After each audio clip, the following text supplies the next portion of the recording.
Hi there, welcome to Gaining Vision. I'm Melanie. Thanks so much for clicking. To my returning subscribers, thank you for your continuous love and support. If you're new to the channel, welcome. Please feel at home. Have you had an opportunity to subscribe to the channel yet? If not, what are you waiting for? Go ahead, hit the button, it's free. No charge at all. And please don't forget to like and share the videos. As I was exploring the reasons why South Africa has such a sense of inequality, I discovered some really vital information that helped educate me, and I wanted to share it. It's discussing the BEE, the Black Economic Empowerment. I had no idea what this was, and it was an address by a representative of the EFF talking about why BEE has not worked under the ANC government. BEE. I think that perhaps the facts speak for themselves. BEE is a dramatic failure. Of the listed companies in South Africa's JSE, less than 3% are black-owned, 100% black-owned. Women ownership is even worse. Actually, BEE is largely a black boys club, consistent with the white boys club that owns all of us. The tragedy from the very beginning was the naivety to think that the oppressor can give you the means to defeat him. BEE is based on that tragic logic. If you look at the sector targets, are themselves very much embarrassing. Nothing in terms of the ownership of the economy of South Africa reflects the demographic profile of our country. But if you look at the targets of ownership, sector by sector, we are still not targeting the actual profile of the representation of black people in the country. It tells you already from the beginning we are moving from a defeated perspective. And capitalism in its nature is the cold, ruthless march of profit for profit's sake. How could you depend on people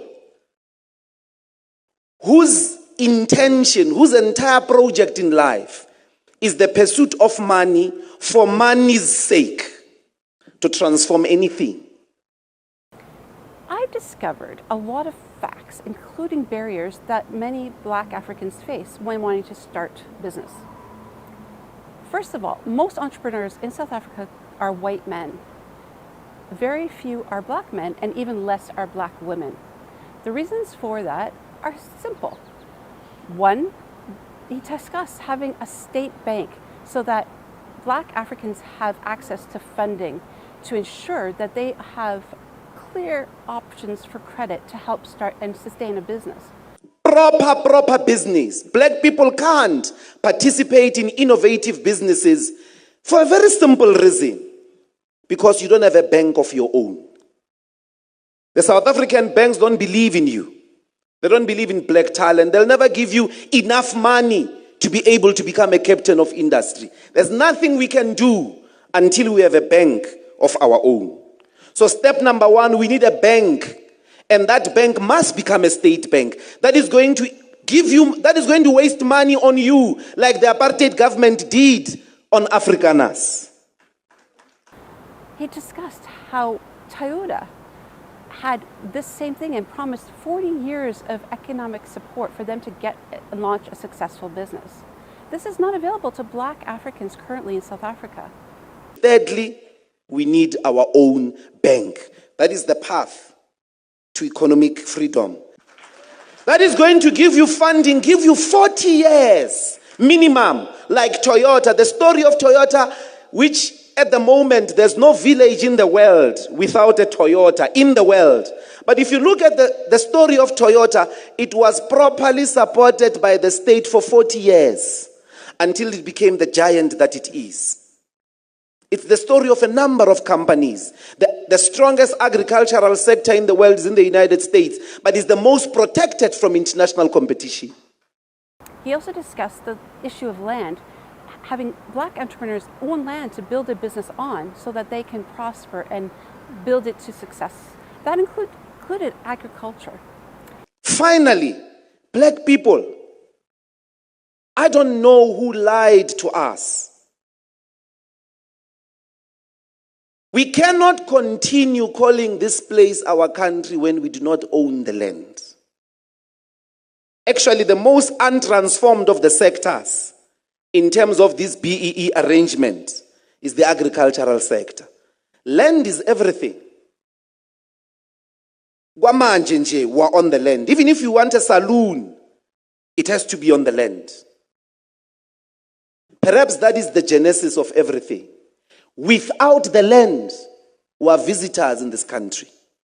You can hate foreign nationals all you want.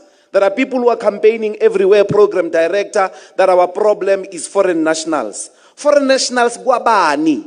Ngoba you are a foreigner yourself. We've got to get back the land. We do not have the land. And therefore, I appeal, I invite all of us as black people to be unapologetic. Even if your interests are entrepreneurial in relation to the fourth industrial revolution, you will not be able to even do the fourth industrial revolution without the land. You don't have land. That's why the banks won't give you funding, because you don't have the land. We have to get back our land. We have to build internal state capacity and use the state to transform the economy. He also talked about the importance of understanding the barriers that black entrepreneurs are facing other than these two. That's mentorship and development of a business concept.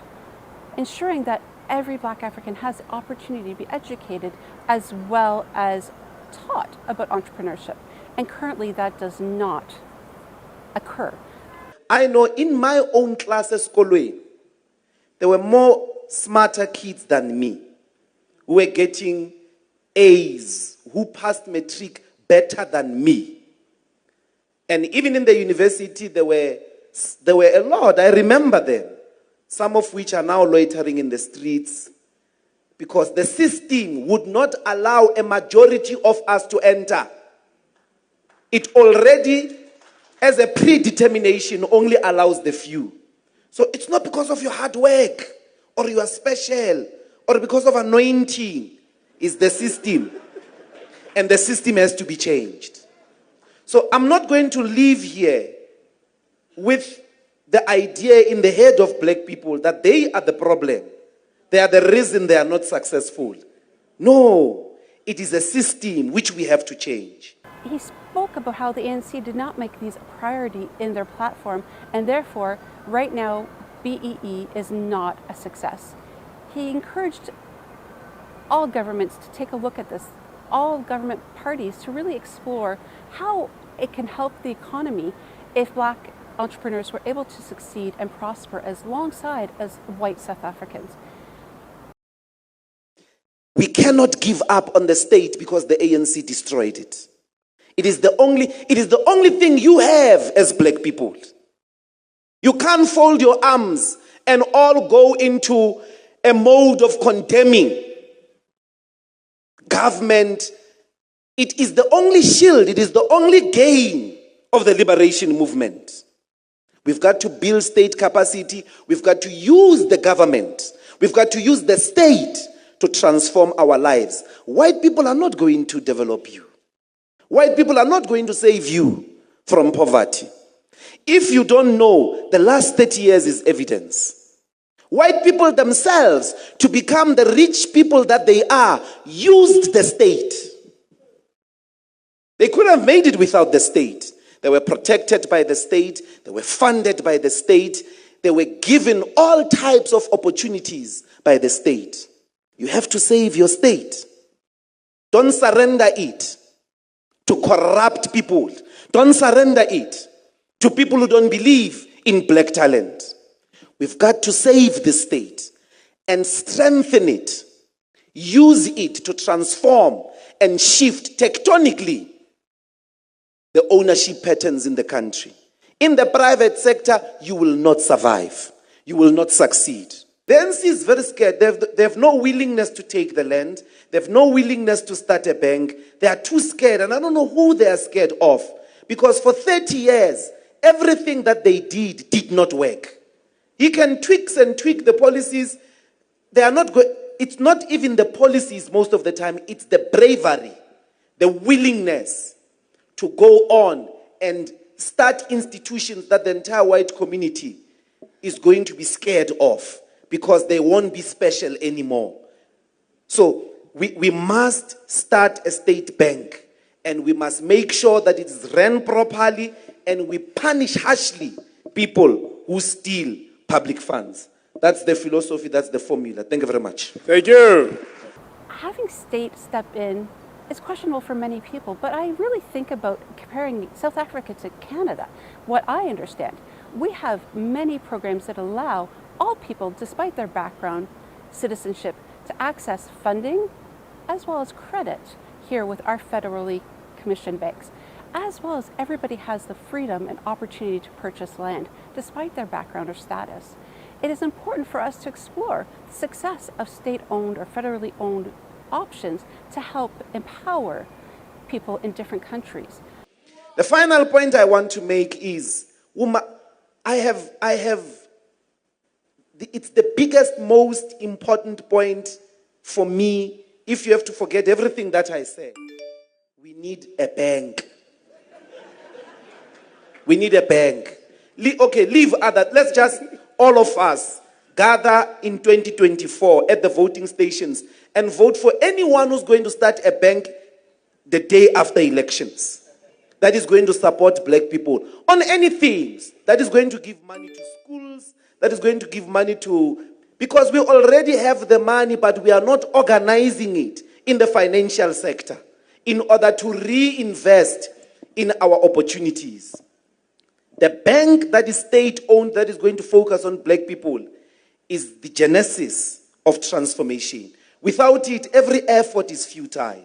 It's organized capital that we must organize through a bank and invest in ourselves. So we must have a state bank.